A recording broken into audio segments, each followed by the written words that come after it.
I've been meaning to email you for a while now, but I always stop myself. It's one of those things that I don't really like to talk about, but I feel that I need to tell somebody. I was just a kid when this started, 12 years old, living in a small house in the country of Washington, with my mom, dad, and younger brother. It was the kind of place where you could go weeks without seeing anyone if you didn't aim to. I remember how peaceful it was, and how safe it felt. That peace, that safety, it was shattered a long time ago. Now that I'm older, I realize how much those events shaped me. I still think about them, but I think that kind of goes without saying, especially when I hear certain noises in the woods. I don't like scary movies because of what happened, especially werewolf movies. I know when we were talking, and we discussed the screaming and the howling that I heard, you had tried to direct me to go listen to the clips from An American Werewolf in London. Well, I remember that movie. I remember watching bits and pieces of it when one of my old boyfriends was watching it. When I heard those screams, I made him turn it off. That was exactly what those noises sounded like way back then. So I haven't watched it since then, and I will kindly forego listening to that clip again. Just know, they're exactly the same. Back then, we really never understood what was going on. Not until much later. All we knew was that something was out there that we couldn't explain. This entire thing went on for exactly a month, and then it just stopped out of the blue. It all started with the sounds. I remember the first time I heard it clear as day. It was late evening. I was lying in bed trying to fall asleep.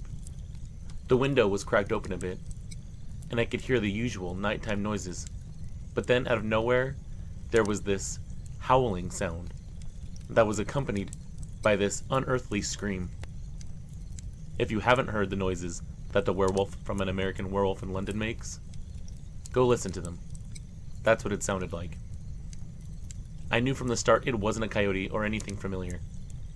It was long and drawn out, almost haunting, like it was coming from far away but still close enough to make me shiver, and still loud enough to pick up through the air so I could hear it, no matter the distance. At first, I thought maybe I was imagining it. I mean, you hear things when you're trying to sleep, right? And I was on the verge of falling asleep. So I pulled the covers over my head and tried to ignore it. But then it happened again. And again. The howling echoed through the trees, like something calling out into the night. I couldn't place it. I'd never heard anything like that before. It almost sounded like a person, but there was something inherently not human about it. Almost like a human scream, but more beastly, more animalistic. And it didn't fade away. It stayed, lingering in the air, cutting through the night. The next day I mentioned it to my mom, but she just brushed it off. She said it was probably just a wild animal or something. Sometimes the wind can make weird noises too. I remember looking at her, not quite convinced, but my mom always had an answer for everything, so I just let it go. But that very next night, the howling came back. And after that, it didn't stop. It became a part of the night, something we all heard eventually, but none of us could figure it out. Not even my dad, who had years and years of experience with animals and wildlife. And then it didn't take long for things to escalate either. While the howling continued night after night, soon something worse started happening. It was the pets around the area first. The first one was our dog Max, our big scruffy buddy. He was always outside, guarding the yard, running through the trees. He was a lab mix, and he was a good dog. But one night, after the howling stopped, Max didn't come inside.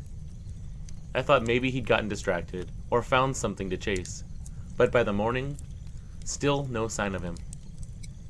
Now at first, Mom and Dad weren't too worried. They thought he'd gone off into the woods and would come back when he was ready. He'd done that a few times before. But a day passed, then two, and no Max. Dad went out looking for him, calling his name, but there was no answer. No sign, no tracks. I remember standing at the edge of the woods, looking out into the trees, trying to find any sign of my dog, but there was nothing. There wasn't even the usual signs of any animals wandering around. Then after that, it wasn't just Max. Our friend's cat Misty went missing. Then another dog down the road. I overheard my parents talking quietly one night.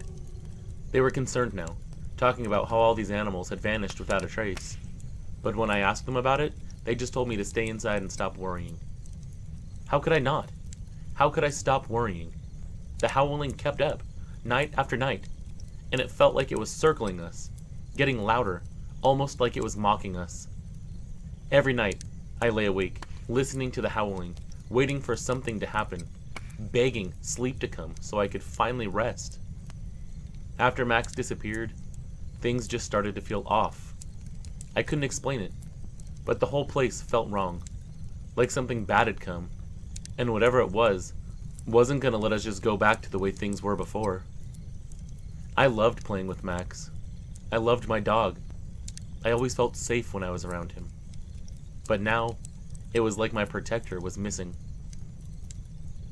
One day, me and my mom and my brother went to the barn to feed the animals. I remember walking down the long driveway, dragging my feet in the dirt, thinking about Max. We passed the spot where he always liked to play, and then under the oak tree where he used to lay down. It was by the barn. That was his special area. It was empty now.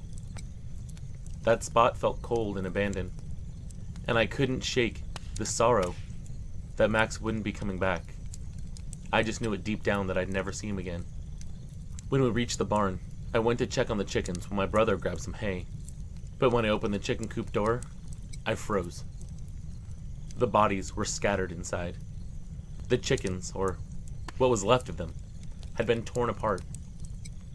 There were feathers everywhere, clumped together in spots, some of them still fresh, others damp and dark with blood. But it wasn't just the mess that made my stomach churn. It was the way they were mutilated. It wasn't right. It looked like someone or something had done this with purpose. Their bodies were shredded, their heads twisted around unnaturally, almost as if they'd been torn apart by something with intelligence, something that knew how to kill.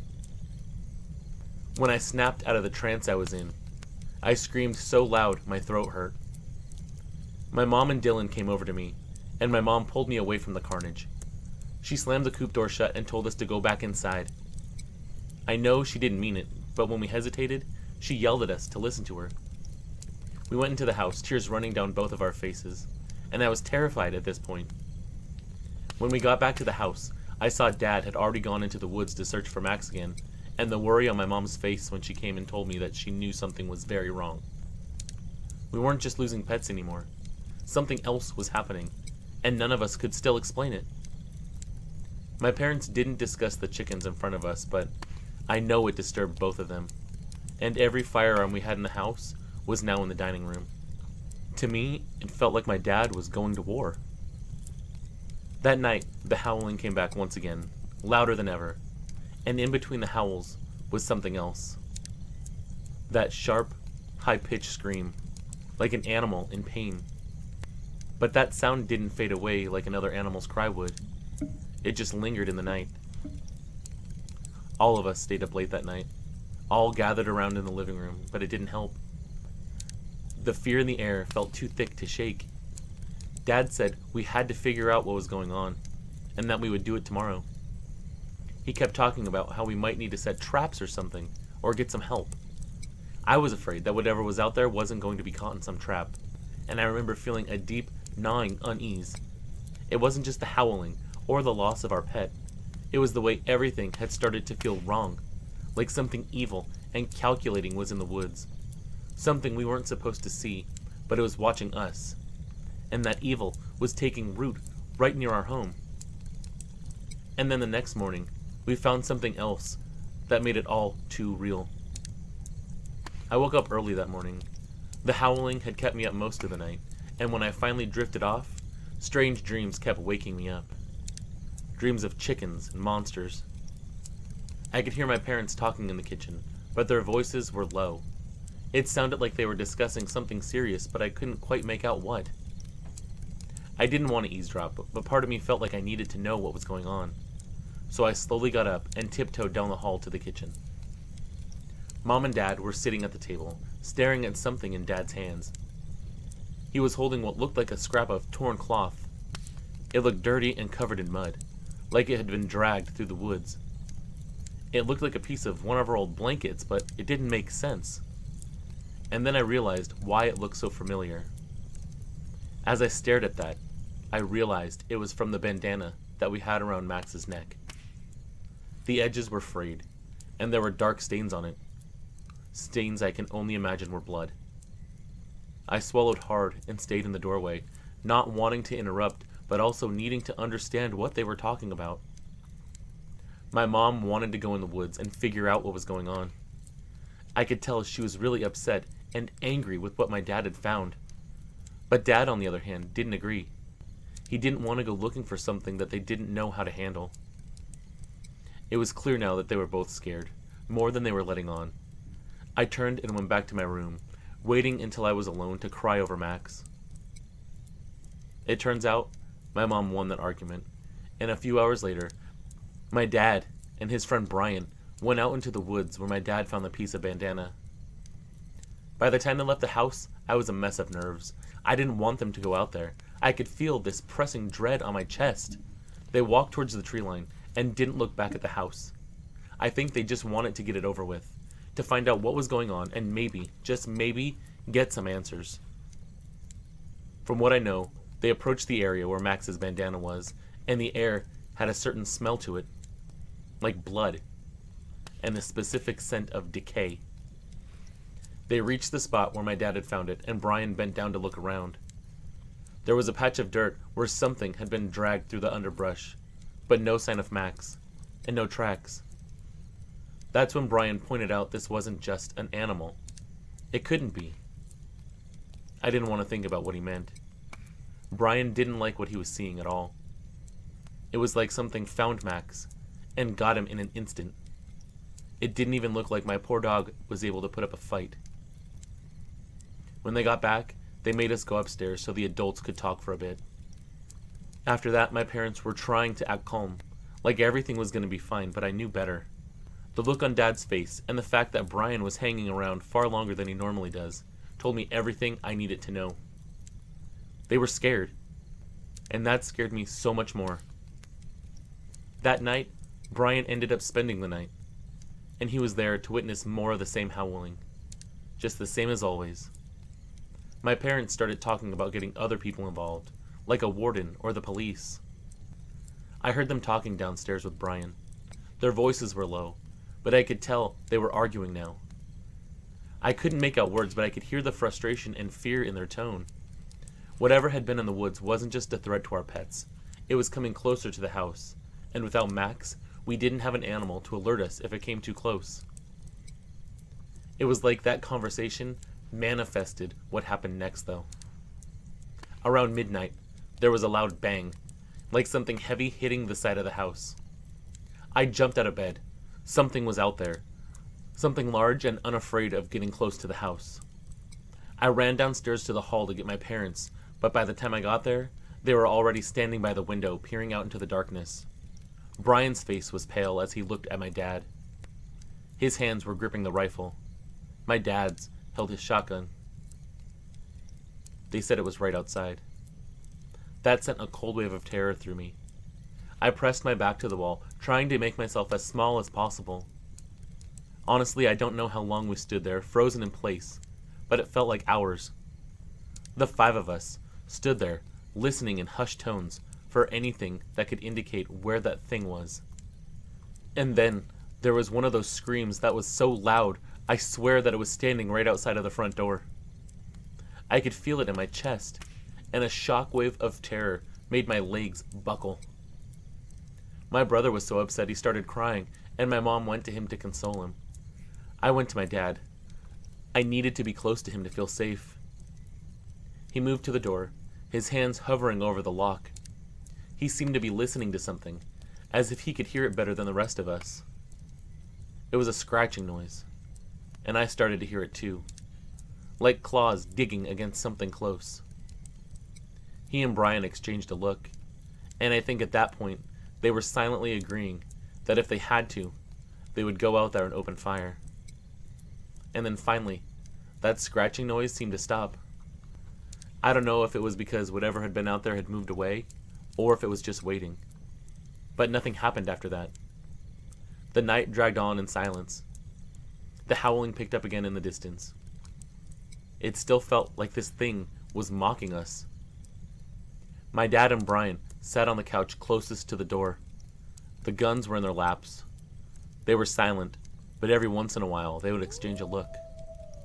My mom, Dylan, and myself were on the couch across from the door.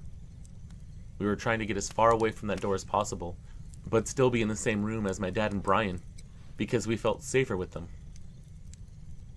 We stayed up the rest of the night, huddled together in the living room, not daring to sleep. By morning, the sun had risen, but it didn't feel like daylight. We didn't know what we had just survived, or if it was over. But I could feel it in my gut. Whatever had been out there wasn't finished with us yet, and I was certain that we hadn't seen the last of it. The days that followed felt like a blur. We stayed inside, all of us on edge. Brian left for a while, but only to get some supplies from his house so he could stay with us. The house felt like the walls were closing in on us, but I was happy to have our family friend there, as backup for my dad. Every step I took outside felt like I was walking through a minefield. Dad did his best to keep up appearances, trying to act like things were normal, but the strain in his voice whenever he spoke betrayed him. And Mom wasn't any better. I saw her eyes constantly scanning the horizon. Her body was tense, always ready to run, always looking like she could scoop us up at a moment's notice and run into the house. We didn't talk much about what had happened, but I could see it in all of our faces. Even the adults were too scared to put it into words. They were too scared to acknowledge what was out there in the dark. It was like everyone was pretending that if we just kept quiet, maybe whatever it was would go away. But the howling never stopped.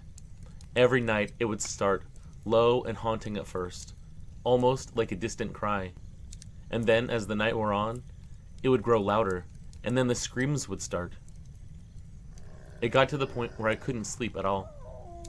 I'd lie there in bed with my eyes wide open, listening to the sounds of the night, waiting for the moment when everything would go silent again, just before the next scream would cut through the stillness. Every night I would lay there, just expecting whatever it was to come so close that it would actually come into the house this next time. Eventually Brian had to go home. When things didn't escalate more than just the howling and the screaming, he told my dad to call him if we needed anything, and he would be over there at a moment's notice. For the rest of the month, the howling, the screaming, other animals going missing from around the area, all of it just continued. Our friend had a cow that was mauled with these deep wounds that were 5 long cuts on each wound. It looked like a clawed hand had dug down the poor cow's flesh. When they found her, she'd been dead all night. Then, like some miracle, one night the howling and the screaming just stopped, and even the area around the house and the woods felt like I could breathe in it again. I remember sitting there, up in the middle of the night, just expecting those howling noises to start again. But they never did. The relief that that expectation was thwarted was something that I don't think I'll ever again be able to replicate. I just remember sitting there, waiting, expecting it to go off around the same time. But as the night wore on, I became more and more hopeful that this thing was gone for good. And as the sun started to rise that morning, and the howling never happened, I actually started to cry because I was so happy. The next night was the same. No more howling. And for 3 nights straight, when nothing happened, every single morning was a relief.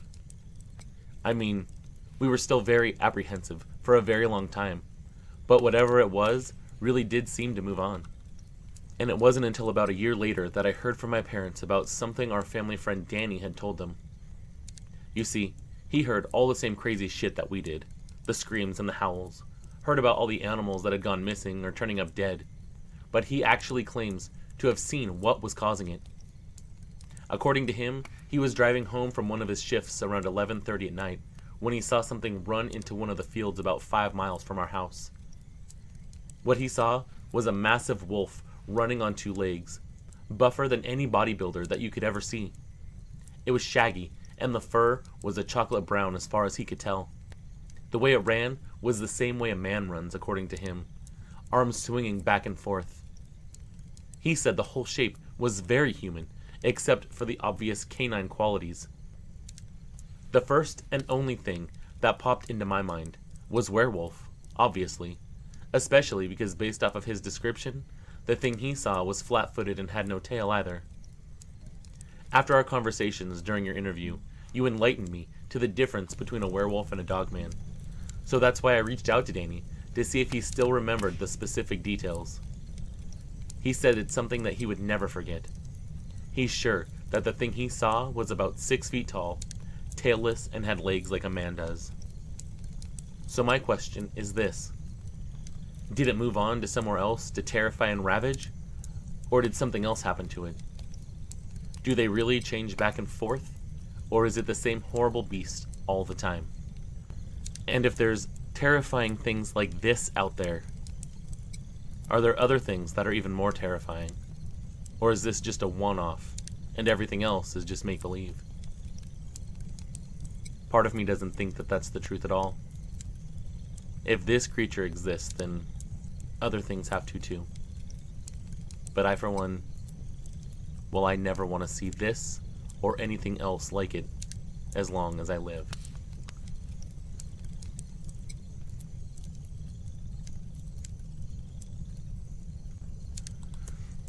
I've thought about my grandpa's story more times than I can count. I still remember how he'd sit in his old chair by the fireplace, gruff and low, and he told us about the things that happened when he was young. One story, the one about the rugaru, stuck with me most. Grandpa always told it the same way, never changing a detail, even though, looking back, I wonder if some of it might have been embellished over time. But I doubt it. Grandpa wasn't one to make up tales. If anything, he had a way of talking that made you believe what he said, even if it sounded outlandish, even if it was a story about a monster. Usually he was a man of few words, but when he spoke, people listened. And when he talked about the bayou and the things he saw, I could tell it wasn't just stories he was sharing. It was a part of him, a part of his past that he never let go. I don't know how old I was when I first heard the story, but I was young enough to be scared by it, old enough to understand that there was something in his eyes that made me take him seriously. It was fear that I was seeing, not fear of something in the present, but a fear that he learned to live with a long time ago. He'd tell the story over and over, especially on nights when it was stormy out and we were staying over for the night with him. Usually it'd be me and my sister sitting there, my brother trying not to listen, but still too interested not to, and my granny rocking in her rocking chair, shaking her head. It was like he couldn't help himself, and I never quite understood why he was so fixated on it. I guess those types of things change your life, so maybe that's it. Maybe it was because of how much it haunted him. Grandpa used to say that his family was poor. They were living in the bayou when he was a boy. It was the 1930s, and they weren't easy for anyone, especially not for people out in the middle of nowhere. But that's where Grandpa's family lived. They had a small shack and not much else. They didn't even own the shack. They gave rent to a friend of Grandpa's uncle. But they knew the land, and they survived because of it. The story he told me about the rugaru was the kind of story that you couldn't shake off. There were no big words or dramatic pauses, just simple, plain words. He spoke steady and calmly, even though I could see it in his eyes. When he told that story, he was reliving it, and it scared him all over again. When he talked about it, it was like he was right back there in the swamp. Like I said, I'm not sure how much of it was exaggerated, but the one thing I'm sure of is that the details never changed. Every time he told it, it felt like it just happened yesterday. So this is what he told me. I tried to put as much detail as I possibly could for you, and for my grandpa. This is a story that's part of who I am now too. I couldn't imagine what my life would be like if he never told me about it. I miss him tons. He's been gone for a long time. I hope that these words will make you guys feel like I did for the first time. Grandpa wasn't much older than just a boy himself when it all happened. But the way he spoke of it, you'd think that he'd already lived a lifetime. Life was tough back then. He wasn't just a kid out there in the bayou. He was the oldest son, expected to help out, take on responsibility, keep things together, even when things were rough. His family didn't have much, just the bare necessities to scrape by and an old hunting rifle that they used to get their food. But they made do. They knew the swamp like the back of their hands, how to navigate it, how to fish, how to hunt, how to gather. His family's place wasn't much, just a tiny shack by the edge of a bayou. The floors and walls were thin, some of it even dirt. It didn't do much to help with the weather either. It wasn't insulated like houses are now. Grandpa used to say, out there, you either survive or you don't. No one's gonna help you but yourself. When he was young, he spent a lot of time out there alone, fishing and hunting, just to help keep food on the family's table. There weren't many other kids around his age, just one boy named Charlie, and his sister Mary. Point of fact, Mary ended up becoming his wife. That's the same granny that sat in the rocking chair shaking her head every time he told that story. The closest town was miles away, and the people who lived out there didn't talk much to outsiders, or people like my grandpa. It's just the way things were. Grandpa was alone when it happened. He'd been out setting traps and was headed back towards the shack. The sounds of the bayou were usually something that he was used to. The croaking of frogs and the rustling of animals, even the hum of insects at night. But on that evening, he told me that there was this stillness, like the bayou had been spooked.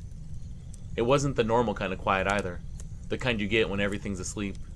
No, this was different. It was like every critter out there was hiding from something.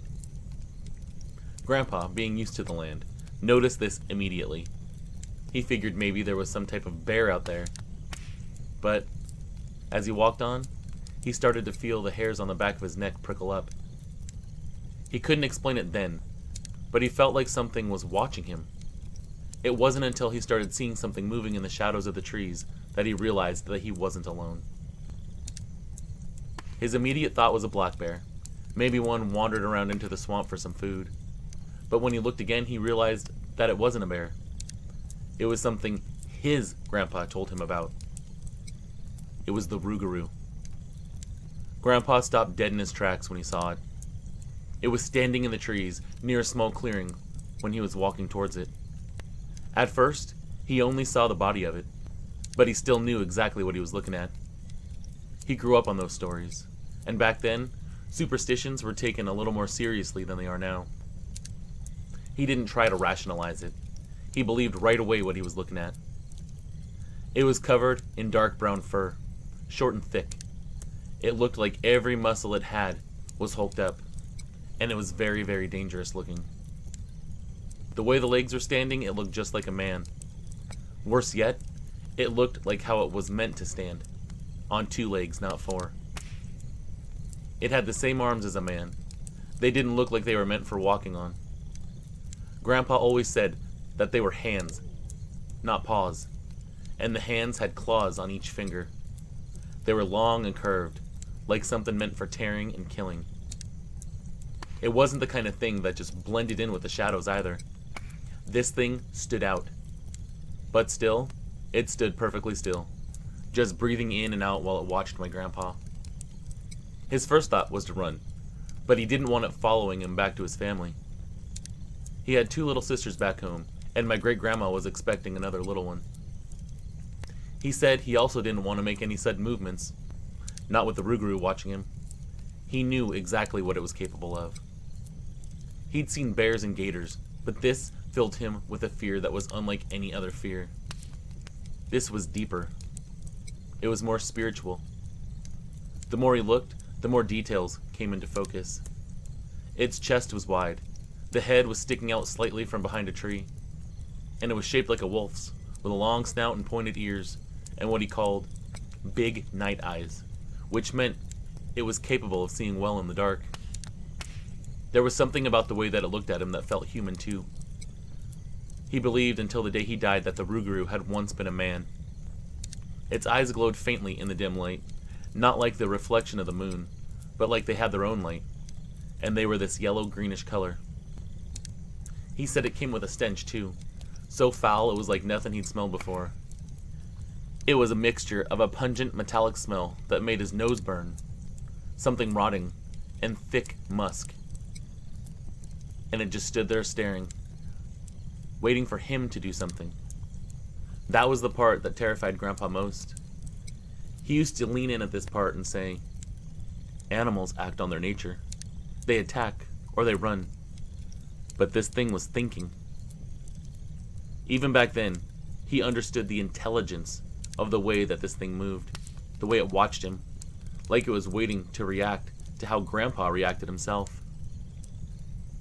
Then he guesses, this rugaru either decided it was time to do something, or got impatient and started growling at him. It wasn't loud, but it was deep, and because everything else was so quiet around them, it was the only thing he could hear. Without thinking, he turned and ran like his life depended on it. And of course it did. He said it gave chase, and when it did, it didn't sound like any animal he'd ever heard before.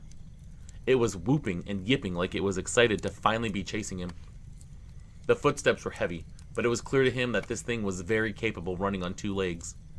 It wasn't crashing through the trees like a bear might, but moving with a purpose, dodging around the same roots and trees and patches of swamp that Grandpa was.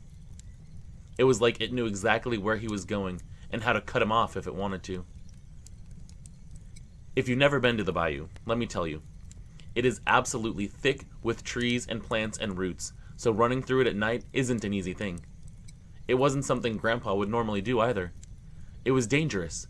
One wrong step, and you could end up in a gator hole, or stuck in the mud, or tripping over a vine and crashing to the ground. But you see, my Grandpa didn't have a choice. It was run or die, and he kept running, using what little moonlight filtered through the trees to guide him. Luckily, he knew his way. The path back to his family shack wasn't far, but in the dark, with the creature on his heels, he used to say it felt like he ran through all the depths of hell to get home. When he did look back, he saw the rugaru bounding through the trees towards him, moving just like a man does when he runs, but as graceful as a cat. When the shack finally came into view, he could see the lights burning inside, and he started yelling for his dad, yelling that the rugaru was chasing behind him. But his dad had been inside, and was just coming out to see what Grandpa was yelling about by the time he got to the door. He practically tackled my great-granddad into the house and slammed the door shut as fast as he could. He was trying to tell them what was going on. Great-grandpa was asking, "What the hell is ailing you, boy?" Grandpa was leaning against the door, gasping for air, and the words came out in bits and pieces. But the only word that my great-grandpa cared about was the one that made him quiver. Rugaru. His father frowned, but before they could make sense of it, they heard it outside. It made everyone in the room shake.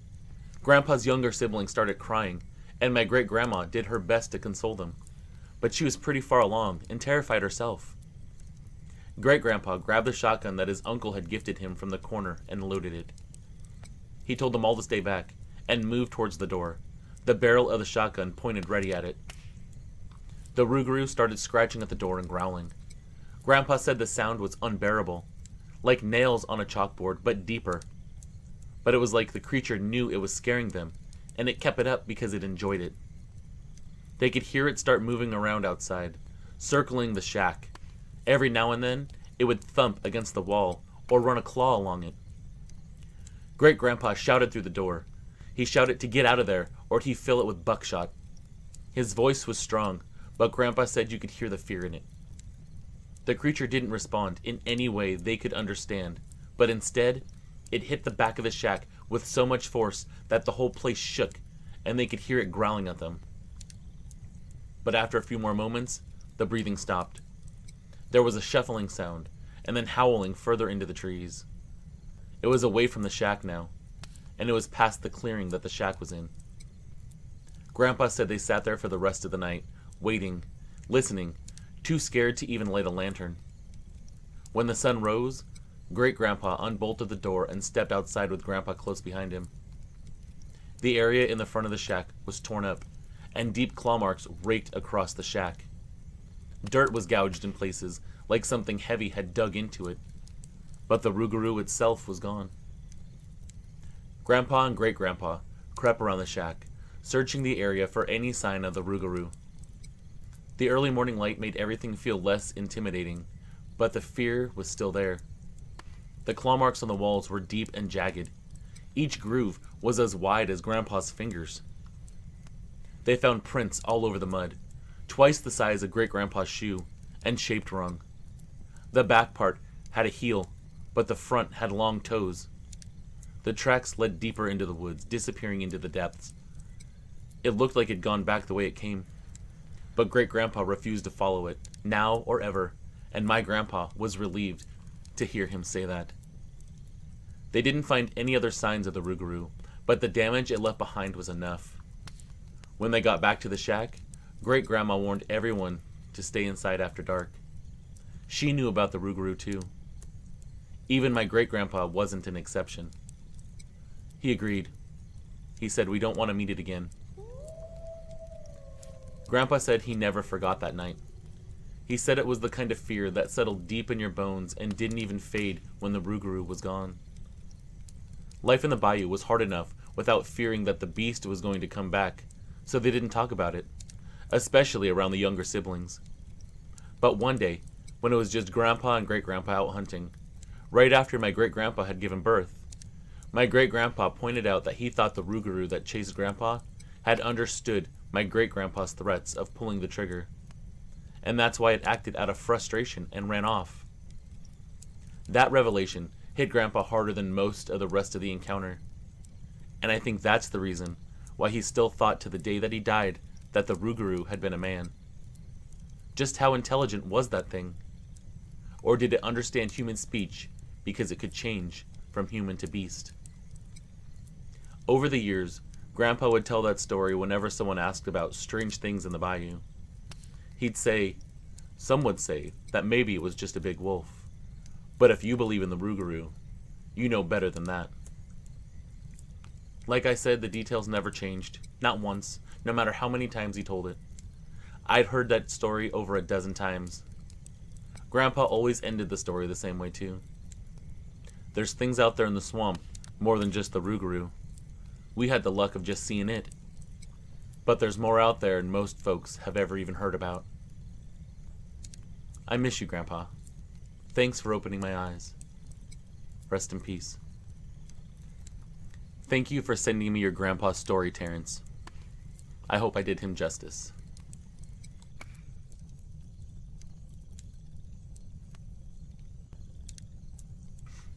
It was just me and my kids out in a cabin that we'd rented for a few days up in Canada.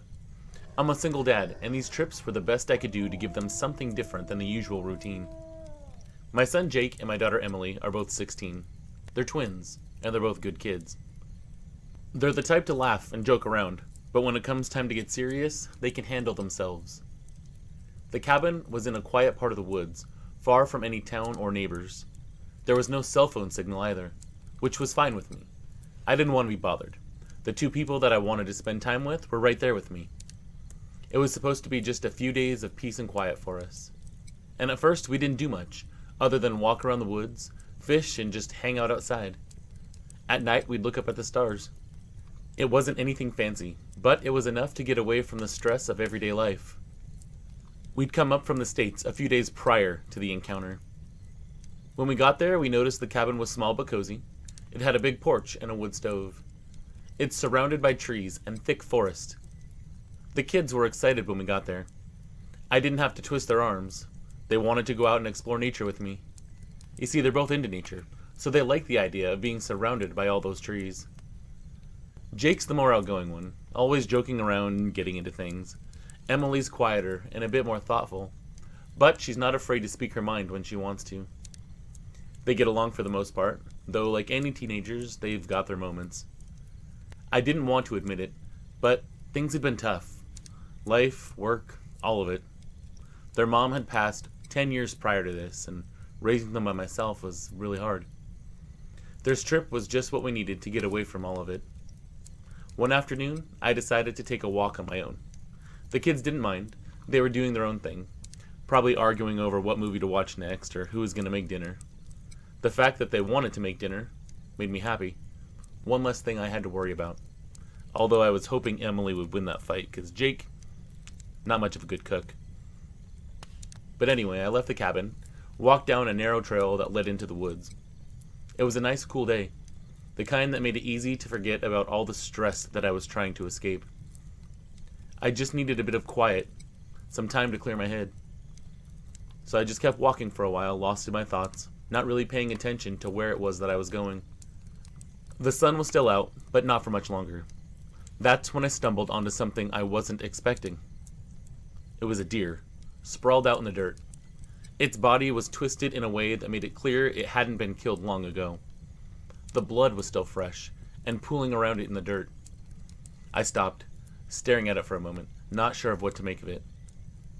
It wasn't the first time I'd seen an animal carcass out in the wild, but never this fresh. And the scent of it hit me, a sharp, metallic smell. I wondered if whatever killed it was still close, and got a little creeped out. The last thing I wanted to do was interrupt some kind of predator from its meal. But as I looked at it, I started thinking about the way the body was laying. Something about it didn't seem normal to me. I guess it was the fact that everything around it seemed too calm. The leaves on the ground weren't even disturbed. It was like this poor creature had been, carried there? But what is going to carry this deer all the way from its kill site and go over here to have a snack? I stood up and took a step back. I was looking around, trying to make sense of it. I mean, animals get killed all the time, right? Coyotes, wolves, even bears, they all hunt. But this just felt different, and I started looking around for a clue that it had been dragged there. I told myself it was just nature. Predators doing what they do. Maybe a cougar or a wolf. I didn't want to stick around too long, though. But before I could turn around and head back, there were these noises coming from my left. They were just beyond this little area where the deer was. And I thought to myself, it's probably the animal that killed it. I got ready to get out of there. But the movement in the trees, whatever it was really big. All of a sudden, this thing, this creature, bursts out of the trees and starts making what I can only describe as barks from hell. And it was barking at me. All the air escaped me at that point, because all that I can think of was I was looking at a friggin' werewolf. Its body was muscular, almost human but not quite. Definitely built for power. It was probably a little under 7 feet tall, had the posture of a man, and stood like one too. What I mean is on 2 legs, and on the whole foot. It didn't stand like a wolf or a dog. This thing stood like I do. The thing had fur, lighter brown mixed with darker tones, but its face was like a man's, except it had a snout sticking out of the middle of it. Its teeth were too long, sharp as knives, and the claws. God, the claws were huge. It looked like it could rip right through me, and do it in just a heartbeat. I knew right then that I wasn't looking at something I was going to be able to survive. This thing was more than dangerous. It was staring at me, sizing me up, deciding whether or not I was worth its time. I tried to back away slowly, but every step I took it seemed to follow, inching closer to me as I inched away from it. It was slow and sure. I felt like it was aggressive from the start, and that it was defending this dead deer. I'm positive that this was the thing that took that deer down. I turned and ran. I know I shouldn't have, but it was the only thing I could think of. I had to get back to the cabin. I had to warn the kids. I pushed through the trees, running as fast as I could. It was behind me, that was clear. It was making these horrible grunts and growls and that same barking noise. I almost fell a few times, but by the grace of something else, I managed to sprint back to the cabin. I don't remember the run too much. I think at that point adrenaline had just surged through me, and I could only think of getting to my children. I remember though, when I reached the cabin, I didn't hesitate. I slammed the door open, spun around and slammed it shut. I locked it as fast as I could. I turned around, looking at Jake and Emily, who were just standing halfway between the living room and the kitchen, staring at me, wondering what their crazy father was doing. I tried to explain, but I didn't say anything right away. I couldn't form the words. Some part of me didn't need to, though. They could see the fear on my face. And that was all they needed to know. I told them to stay away from the windows, to stay out of sight. I ran to the back door and made sure it was locked, and then I locked all the windows as well. I could feel the weight of the silence in the room. The kind of silence that isn't peaceful. It's the kind that makes you feel like you're being watched. And then I heard it. Something that I couldn't even try to explain to the kids. The door handle started to jiggle. I was dumbfounded. That creature out there, the werewolf, it was trying to open the door. It was smart enough to not only know what a door handle was, but how to use one. The kids started asking what was going on, but I held up a hand for silence. I needed to listen.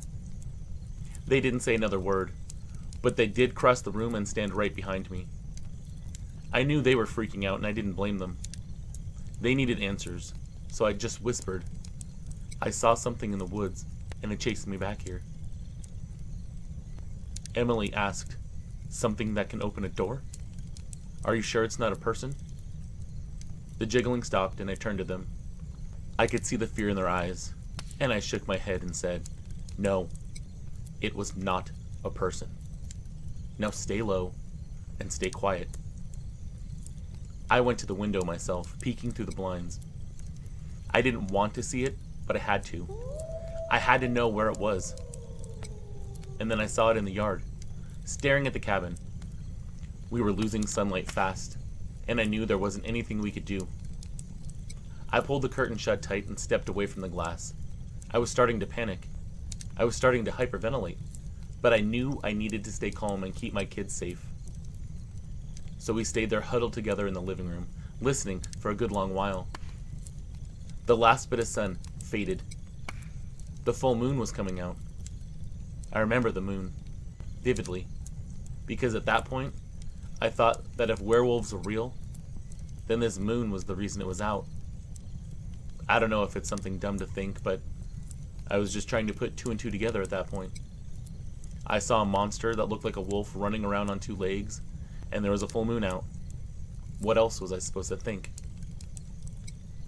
After that, we heard another sound, like something hitting the front wall.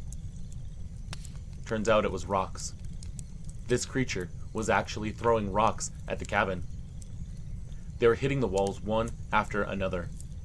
As unbelievable as it was, I knew at that moment this thing was smarter than any animal. This thing was playing with us. It knew we were inside, and it enjoyed playing with us. The twins were huddled in the corner. They were pale. I moved to the door, standing in front of it like I was some kind of barrier.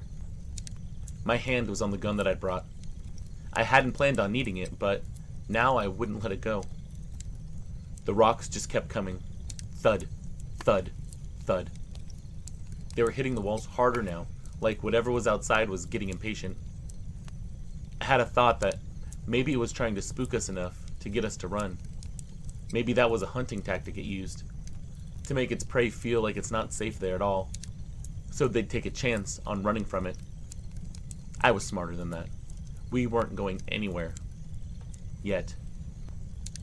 Then, a new sound joined in. A loud, scraping noise. Turns out it was claws on the cabin. To me, it sounded like it was trying to climb the walls. I glanced over at the twins again. They were both staring at me, waiting for me to tell them something. Anything. But I had nothing. I didn't know what to do. My ears were tuned to every little sound, but the worst part was the silence between those noises. Those moments when everything went still, and you were just waiting to see what this thing was going to do next. Finally, I told them what I saw. I didn't use the term werewolf, but basically I told them I saw something that looked like a really big wolf, and that it chased me on two legs. I told them I had a fear that it was extremely smart. Emily was the first to actually use the term werewolf. I expected Jake to scoff at her, but you know what? They both just accepted it and moved on. I was so proud of them at that moment. The next time the rocks hit, it wasn't just against the walls anymore. This time it came from the roof. The sound of claws scraping against the shingles made the kids huddle back in the corner. I couldn't see it from where I was, but I could hear it. The way it moved, the way it paced around us, it was like it knew we were trapped. I felt like prey. That thing was the predator outside. Jake had his arms wrapped around his sister, and Emily was shaking. I couldn't blame them. I felt it too. This primal fear clawing up my spine. I didn't want to admit it to the kids, but I was terrified. More scared than I'd ever been my entire life. The noises up top sounded like they moved from one side of the roof to the other. Then it would sound like it leapt off. At one point there was a thud, like something massive slammed into the side of the cabin right next to me. It caught me so off guard I nearly lost my footing. I stumbled back, pointing the gun at the wall, but I didn't fall. I turned and looked at them again. We were too scared to move. Then came another noise, one that almost made me lose my mind. It was this high-pitched screech, like metal scraping against metal, followed by the unmistakable sounds of claws digging into wood. The beast was climbing up the wall again. I think it was looking for a way inside. I just stood there, listening, following the sounds of the scraping with my gun. I was barely able to breathe. I knew this thing was stalking us from outside. It paused, but only for a moment. And then it was on the porch again. The door handle rattled. The wood the porch was made out of creaked under its weight, and the door quivered like it might give way. The hours seemed to just drag on, and the creature outside showed no signs of wanting to leave. It circled the cabin like it was savoring the moment. It threw rocks at the windows, banged its fist on the walls, and scratched at the door like it was trying to get inside. I couldn't tell if it was getting more aggressive, or if it was just getting tired of waiting. Either way, we couldn't stay like this forever. A few times, I mustered the courage to look outside, trying to catch a glimpse of what it was doing. When I couldn't see it, I kept glancing up at that damn full moon that was high in the sky at this point. I tried to keep my voice steady when I spoke to the twins, but I could tell they were barely holding it together. Jake kept his eyes glued to the window. I could see him tense every time a rock hit the wall, or when the cabin creaked under the weight of the creature pacing outside. It was like he couldn't stop looking, even though I told him to stay away from the windows. I know he was trying to keep watch, but I also needed to keep my son safe. At one point, I caught him looking out the window, and I saw the same horror in his eyes, the same realization that that thing was not only out there, but it was incredibly real, and it was right in front of us. My breath caught in my chest. I could feel sweat trickling down my neck. I saw him back away. He swore. He turned to look at me. He'd looked like he'd seen a ghost, except I knew what he saw was much worse. It's real. It's real, Dad, is all he could say. Emily stood, wanting to look for herself, but her brother stopped her, telling her not to. She listened to him. Jake told me that it was just standing on the lawn watching the cabin. I told him not to look again and to stay away from the damn windows. For a long moment, there was nothing but silence. The creature didn't move away, though. It didn't leave. My fingers were tight around the gun in my pocket. I didn't take it out for a few minutes. I kept thinking about what to do, what we could do, but nothing seemed like it would be enough. The next sound I heard was another loud bang on the door, and the whole cabin jolted under the impact. I heard the door frame creak like it was about to splinter. I drew my gun, ready to fire if need be. I told them if that thing came through the front door, they need to go through the back door. I handed Jake the keys to the truck. I moved to the front door quickly, my hands trembling as I checked the lock again. I pushed all the furniture I could find against it, but I knew that it still wouldn't be enough. Not against something like that. The sound of its claws scraping against the wood was sickening. Then there were more rocks. It was relentless. I didn't know how much longer we could hold out. My mind never stopped racing. What was this damn thing waiting for? The scratching on the roof grew louder and then stopped and then picked up again. and the night stretched on like that with no end in sight. The werewolf outside wasn't showing any signs of leaving. It felt like time had stopped altogether and we were stuck in this nightmarish loop. It'd be up on the roof, then it would be around back, then it would be on the porch. It'd be on the sides, scratching at the walls. The sounds of claws scratching was more than I could take. It was like this thing was testing every inch of the cabin, searching for a weakness, or trying everything in its power to just terrify us. It was so close that sometimes I swore I could hear its growling, and every now and then I'd hear a thud like it threw something heavy against the walls of the roof. But then it stopped. For a long moment there was only silence. Jake took my hand, and I looked into his eyes. He was shaking.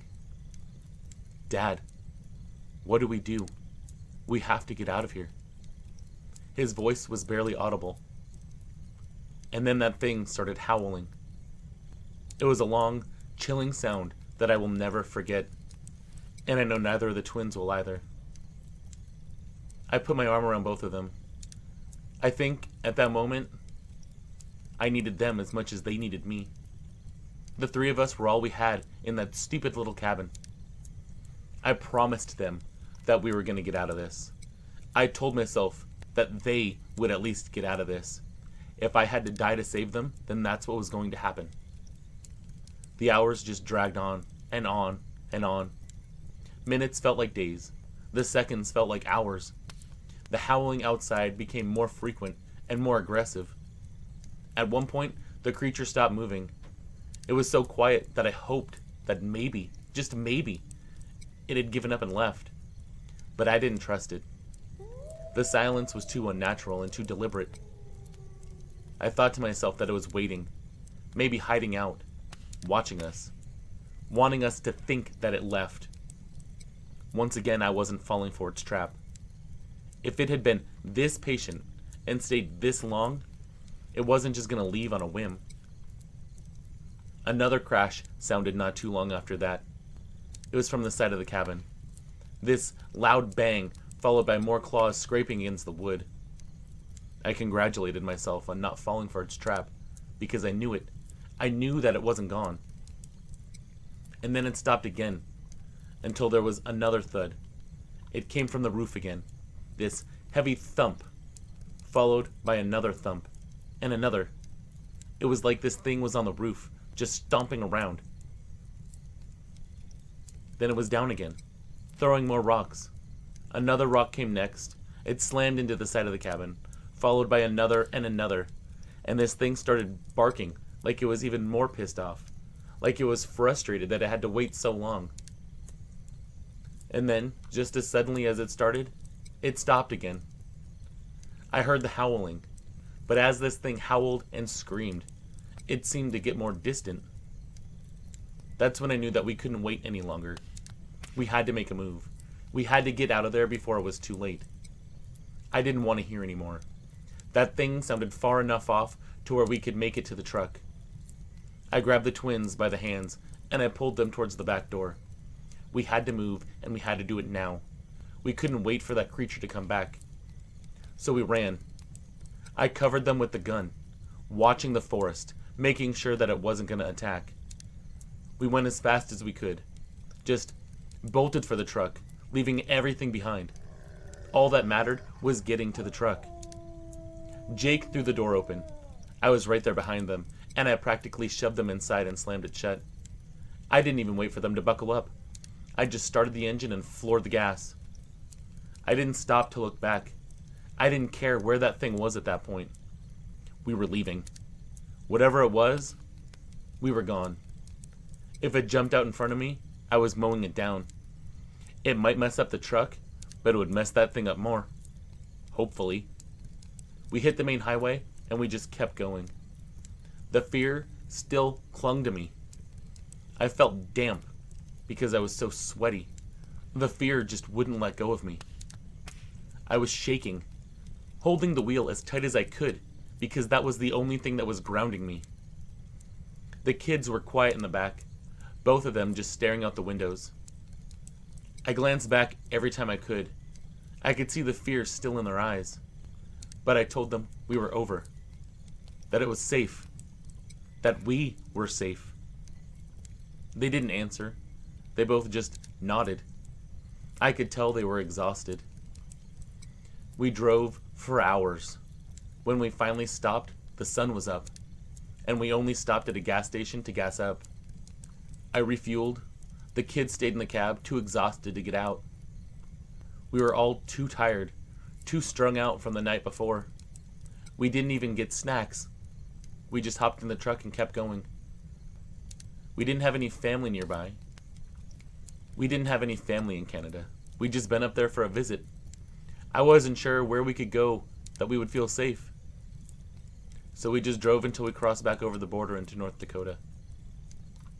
For the first time since getting in the truck, I let myself feel relief that we'd made it through. We were alive. We'd figure out the rest as we went. They'd been through something no one else should ever even have to see, let alone experience. Everything that happened after that is a different story. I don't want to get into it. I don't want to talk about the trauma that it caused. Just know that we're alive, we're healthy, and we're safe.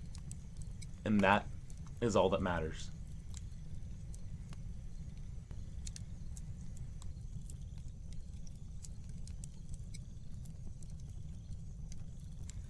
Dude, happy to found you on here. I like your style, and I trust you will tell your creatures of the night my story with the conviction that it needs to be told with. When the craziest, most out-of-the-world, unbelievable thing happened to me, I found myself deep in the rainforest of South America, actually. I was staying with a remote tribe and an American guide, all in the name of science. I guess I should clarify a few things, so let me back up. My name is Dr. Patrick Wilson. I'm a biologist by trade, specializing in ecosystems and species documentation. This trip was supposed to be about cataloging plants, insects, and small amphibians that hadn't been formally described by modern science. Nothing more. Very interesting to me, boring to other people. It was 2000, and we had just survived the dreaded Y2K apocalypse. But something else was looming in the dark, ready to try to end my existence. I'd already been down there once before, and this time I'd been down there for about 3 weeks before it happened. The tribe, whose name I refused to share out of respect, was accommodating and kind, though I could tell they were cautious about my presence the first time I was there. The second time, it felt like seeing old friends. Both times I was there, my guide was Mateo, a wiry, no-nonsense guy in his early 40s. He'd been working in the region for years, knew the language well enough to get by, and had a knack for keeping things running smoothly. He had been born in Brazil, but when he was a youngster, he and his family moved to San Diego. He'd spent some time working at the San Diego Wildlife Park as an adult, and was all around a pretty cool guy. We'd set up camp near the tribe's village, which was a collection of modest homes. No more than huts, really. The tribe lived simple, entirely in tune with their surroundings. I had a makeshift workstation in one of the huts, cluttered with notebooks, specimen jars, and microscopes powered by solar battery. Basically, what you'd see in the movies, right? Every day, I'd head out with a small group to explore the forest. I'd gather samples and take notes. There was a rhythm to life out there. Wake up with the sun, head into the forest, return before dark, and share stories over a fire. Only those stories were only roughly translated by Mateo. But soon, I found myself forging a friendship with some of the tribespeople. The forest itself was a cacophony of sound. There were always birds, insects, and the occasional calls of larger animals that remained just out of sight. I'd grown used to the constant noise, and actually I preferred it over the noises of the city. But there were moments when the silence would suddenly creep in, thick and heavy. Those were the moments that made the hairs on my neck stand up. My mind always went to jaguars. The tribe had their stories too, though I didn't always understand them. Mateo translated bits and pieces, often with a smirk, always brushing off the more superstitious elements. They spoke of creatures in the forest, things that didn't belong in any biology book I was familiar with. I'd figured it was their way of explaining the unknown, a kind of cultural shorthand of natural phenomenon. Like When gorillas were thought to be a myth, I just thought they had their own way of accepting it. Looking back, maybe I should have paid more attention to their tales. It started with small things I didn't think much of at first. One evening, I came back to camp later than usual after collecting samples. The group I was with had gone ahead while I stayed back to sketch a plant that I'd found growing on the trunk of a massive tree. By the time I got back, the village felt different. Mateo was sitting by the fire with a couple of the elders, speaking in hushed tones. When I walked up, the conversation stopped.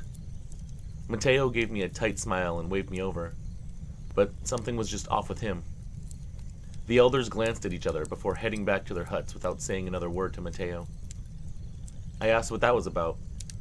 He said, "Nothing to worry about. Just local legends. You know how they can get. They think there's something big moving through the area, but it's probably just a jaguar. They were worried that you were out after nightfall." Now, I'd heard about jaguars coming here before. They were elusive and dangerous, but attacks on humans were rare. Still, the way Mateo said it didn't exactly put me at ease. So I asked him, "What kind of local legend are you talking about?" He sighed, clearly not thrilled about explaining it. He said, "They call it something that translates to the shadow with teeth. It's a big, upright thing that stalks the forest. It's one of those stories meant to keep kids from wandering too far, you know?" I nodded, but the memory of the elders' faces lingered in my mind. It was like I'd done something that they couldn't believe, staying out past dark. They didn't look like they were people swapping campfire tales. They looked worried, like they had the inherent belief that there was actually something out there stalking through the trees. The next morning, I watched one of the elders grinding different dried-up plant leaves and other things. I couldn't get a good look at the bowl, but he was talking in quick tones to a younger man, and that man nodded like he was following directions. But unfortunately, Mateo wasn't near enough to tell me what was going on. When I asked him about it later, he chuckled and patted me on the shoulder. And he just said, "It keeps the monsters away." I laughed at all the superstition and didn't give it another thought. A few days later, I found myself alone in the forest again. This time it wasn't by choice. One of the tribe's hunters was supposed to accompany me, but he'd refused to come along at the last minute. Mateo was back at the village helping with a supply issue, so I decided to stick to a familiar path and stay close to camp. The air was heavier than usual that day. I mean, thick with humidity, and it was the faint smell of decay of vegetation that was actually bothering me. The forest just seemed quieter too, so I was on alert. Jaguars, you know? Around mid-afternoon, I stumbled upon a clearing that I hadn't seen before. The ground was littered with bones. Small ones, probably monkeys or birds, or some other type of animal that I'd have to actually look at the bones to examine. The trees around the edge of the clearing looked scarred too, as if something had clawed them, so my mind was looking at these claw marks instead of examining the bones. Still, after a while, I crouched down to examine one of them, trying to figure out what kind of predator might be responsible for having these bones littered all around. But next to the bones is where I noticed something even stranger. It was a print, pressed deep into the soft earth, and it was not like anything that I'd ever seen before. Too big to be human, claw marks at the tips. My first thought was that it might be a jaguar, but the shape of it was wrong too. You see, jaguars have paws. What I was looking at was a foot, not unlike a human, but definitely different because of the claws at the tips. I snapped a quick photo. I took a sample of the soil around the print, and my heart was pounding. I'm not sure if it was the oppressive feeling that was suddenly creeping over me, or the thought that I may have found some type of new species. I mean, a scientist could only hope, right? I knew that was a long shot. New species like that aren't discovered all the time. Bugs and amphibians, yes, but something that big? Hardly. Around there, though, I could swear the shadows under the trees were darker than they should have been. I told myself I was just overreacting. There were logical explanations for everything. The bones, the claw marks, even the footprints. But as I turned to leave, I started hearing something from behind me. It wasn't much, just the snap of a branch, but it was loud and deliberate. I froze, straining to listen. My heart was hammering in my chest, and I could feel the sweat trickling down my back. Of course, as I've said before, my mind went to the big cat that likes to stalk these trees. But again, something felt different because usually jaguars are stealthy, and whatever made that sound didn't seem like it was trying to hide. So I slowly turned my head to look over my shoulder, not wanting to make any sudden movements. The forest was still, but the feeling of being watched was stronger than ever. I couldn't see anything, but it felt like I knew deep down that I wasn't alone. And worse yet, I suddenly realized that I had misjudged the time, and it was already starting to get dark. Now, I didn't run right away. Running in the rainforest isn't exactly smart, especially when you don't know what you're running from. So I stayed still, crouched low, and tried to make myself small. My mind raced as I listened for any other sound that could indicate where and what was out there. Anything to confirm that I wasn't imagining things. And then I got what I was looking for. The snap of a branch came again, followed by the rustling of leaves. Whatever was out there wasn't small. It was very big. I straightened up, but I kept my pace steady as I headed back towards the village. I stepped back on the path, but the sounds followed. Whatever it was staying just out of sight. Of course, I started to freak out, thinking that a jaguar really was out there and that it had started stalking me. I knew better than to run and turn my back completely, though. So as I moved, I kind of sidewalked and kept aware of my surroundings. But then I saw a face, or at least something close to a face. It was between the trees about 20 feet ahead, and it was too high up to belong to any animal that I'd expect to see there. At first, I thought maybe it was a trick of light. Sometimes out here, you can imagine things, especially when the trees are so dense. Things look like other things, you know? There was this pattern in the foliage, though, and I knew that that resembled a face more than anything else. But the longer I stared, the clearer this thing became. It wasn't just a pattern. It was something out there. I could make out yellow eyes that seemed to glow faintly, even in the dim light of the forest. Its snout was long, like a wolf, which definitely didn't belong out here. But even still, if there was some type of wolf, the proportions were all wrong too. I mean, we're talking a massive, massive creature. It was easily towering over me, and its teeth looked sharp and uneven, and it caught the light when it shifted its head. My brain struggled to process what I was seeing. It wasn't a jaguar or a monkey, and it sure as hell wasn't human. But what I was looking at didn't belong out here. And then that thing took a step forward, and I could hear the weight of its body pressing into the ground. Whatever it was bipedal. Its shoulders hunched and its arms dangled slightly, but those claws were long enough to tear through anything in its path, especially the vegetation that blocked it from me. And that's when fear hit me full force. You see, I didn't care what it was anymore. I just needed to get away from that situation, because something was telling me that I needed to go, that if I stayed, I wasn't going to make it back to the village. Every second I wasted was going to determine whether I lived or died. So I turned and I ran, my legs barely keeping up with the panic that was surging through me. The forest blurred around me as I crashed through the branches and the undergrowth. I wasn't caring about the noise I made. Behind me, I could hear it following. I could hear heavy footsteps breaking branches and crunching leaves. Honestly, I don't know how I made it back to the village. It was dark, and I was scared, and I had a big predator chasing me. I'd also like to point out this. It can get hard to breathe in that humidity, just as it is. But throw in the fact that there's some upright canine monstrosity chasing you, and you're damn sure going to be out of breath when you run. But when I finally burst into the clearing where the huts were, I started shouting a warning, making sure the tribe could hear me. And as I got into their village, I collapsed. It seemed like an instant where the villagers sprang into action. I was trying to explain what I'd seen, but my words were a mess of panic and confusion. I couldn't see Mateo. I had no way of telling these locals what I had seen. But to me, it just seemed like some of them understood right away what was happening, and they started moving quickly. One of the elders was pointing around and talking quickly, like he was instructing his people on what to do. Another of the men started chanting something low and steady, and I had no idea what the hell was going on.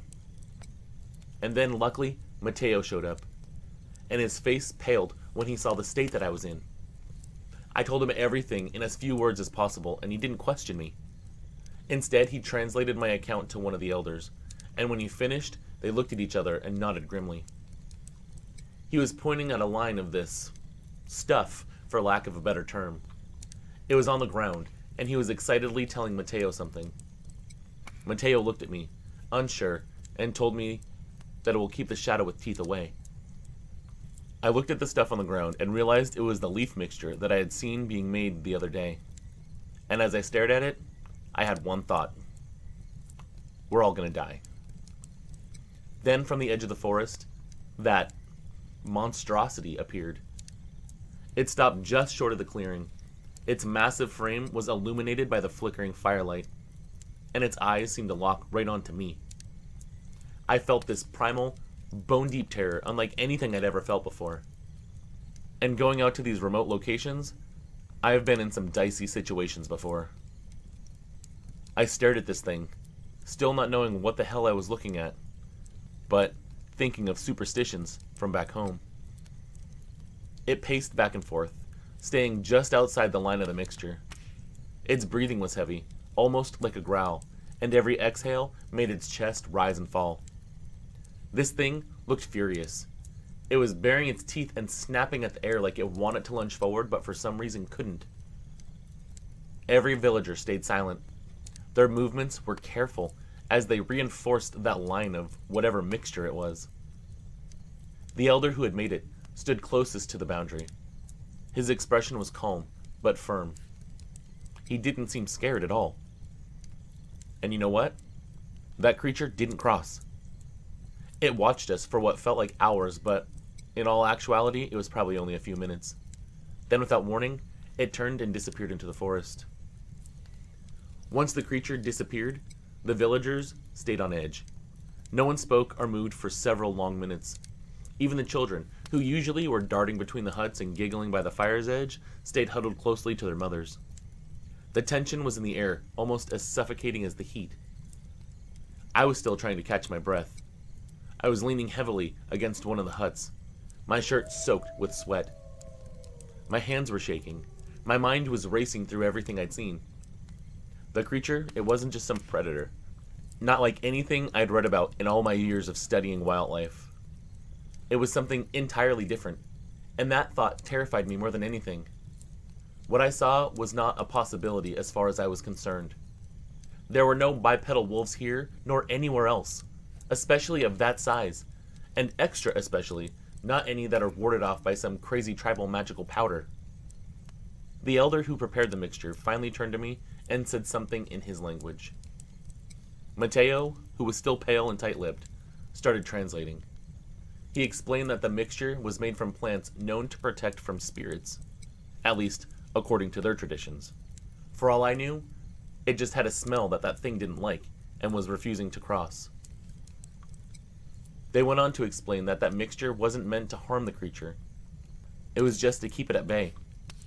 He added that the creature, the shadow with teeth as they called it, was ancient, something that had always been part of the forest but wasn't often seen. The villagers believed it came when people strayed too far from their place in the natural order. And I thought about how far that I'd wandered into the jungle, found the area with the bones, and thought that maybe it was that thing's home. I couldn't help but feel guilty at that point. They weren't afraid of it the way that I was. They respected it. They treated it as something dangerous but necessary, like the storms that swept through the area. Mateo told me that these stories were taken seriously by the tribe, but outsiders rarely encountered the creature because they didn't stay long enough or go far enough into the forest. I had clearly crossed some line, even though it was unintentional. The rest of the night passed in a haze. The villagers reinforced the line of the mixture and lit additional fires around the clearing. They were making sure there was no dark corner or anything that thing could slip through. I sat by the central fire, as far away from the boundary as I could, and my heart was still racing as I replayed the encounter over and over in my mind. The next morning, though, the forest seemed almost normal again. The birds were singing, and that oppressive silence that had haunted me for the day before was gone. My mind was full of thoughts ranging from there has to be a rational explanation to maybe everything I've ever learned is a crock of shit. That thing wasn't some exaggerated local legend. That thing was real. It was flesh and blood. Mateo and I walked to the edge of the clearing where the creature had appeared the night before. The mixture was still smeared across the ground, dark and pungent, and just beyond it, we found more tracks. They were unmistakable. They were huge. They were the same footprints with the claw that I had seen earlier. Mateo didn't say much as we examined the tracks, but I could tell he was just as unsettled as I was. And he told me one thing that I took to heart. These villagers will not let you take proof of this thing back home. I didn't push the issue. I respected it. It didn't seem to me that he had believed their legends until last night either, but I got the unmistakable idea that he did now. Now perhaps both of us had some reflecting to do. After that, the tribe decided we should move to a different area for the remainder of my stay. They told Mateo it wasn't safe to remain there, not after the creature had made itself known. Again, I didn't argue. I packed up my equipment and followed them deeper into the forest. It was a place they believed was safer. Even though I tried to focus on my work, the encounter stayed with me. I couldn't stop thinking about how the creature had stopped at the line of the mixture. How it had watched me with what I could only describe as anger. And to me, it didn't seem mindless, not like a predator acting on instinct. There was something human in its behavior, something that I couldn't explain. Those eyes had the intelligence of a primate, but a primate it was not. I finished my research and left the rainforest 3 weeks after that, but the memory of that night has never left me. I've gone over it again and again trying to make sense of what I saw, but the truth is, I don't think I ever will. It's been 25 years now, and still, the line between science and superstition is blurred for me. As for the description you asked for, yes, I have a very vivid memory of how this thing looked, and I can answer your questions easily. Height, 6 feet, maybe a few inches more. Not some towering beast like the dogman of lore that we discussed. Weight, probably around 350 pounds. Coloration, differing shades of gray. I saw no genitalia, and no, it did not have a tail, just buttocks. The legs were straight, like ours, and the feet rested flat on the ground, not digitigrade like a canine, although the overall canine appearance was unmistakable. The eyes were yellow and reflective like a nocturnal predator, and the snout was long and powerful. It had teeth that looked like it could hold prey and tear them apart. It had arms that were very muscular, and hands similar to a raccoon's with clawed fingertips. The ears were pointed and triangular. I have no idea how this thing looked when it ran. I was too focused on not looking back and running for my life. The tribe's stories made sense to them, but for someone like me, someone rooted in science and logic, it was harder to accept. The creature didn't belong in any taxonomy or field guide. It existed outside of everything I thought I knew. And bringing forth the knowledge that things like this exist isn't something that I think the world is ready for. As someone that loves education and knowledge, one of my principles is that I do not know and cannot know everything. The world is too vast to ever know everything. On top of that, discoveries are made every day, and educated theories and thinking have to be modified. That's just how science is. To dismiss things that are more super than they are natural is ignorance at its finest. Or worst. What I saw is firm proof of that. I know what I saw that night. I just don't know what I saw that night. Maybe one day, these things will be brought to light and their existence will be accepted by science. Maybe we'll never know, and the world will go on spinning like it always has, in beautiful ignorance. I, for one though, am not a skeptic of these things any longer. I just wonder what other types of shadows with teeth are really out there too. Thank you very much for presenting this. I can't wait to hear it.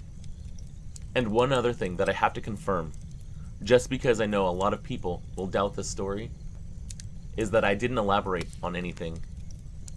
Everything that I spoke of is 100% true. I wish that I could have some type of proof of it, but the only thing I have is my word. Sincerely, Dr. Patrick Wilson, former skeptic.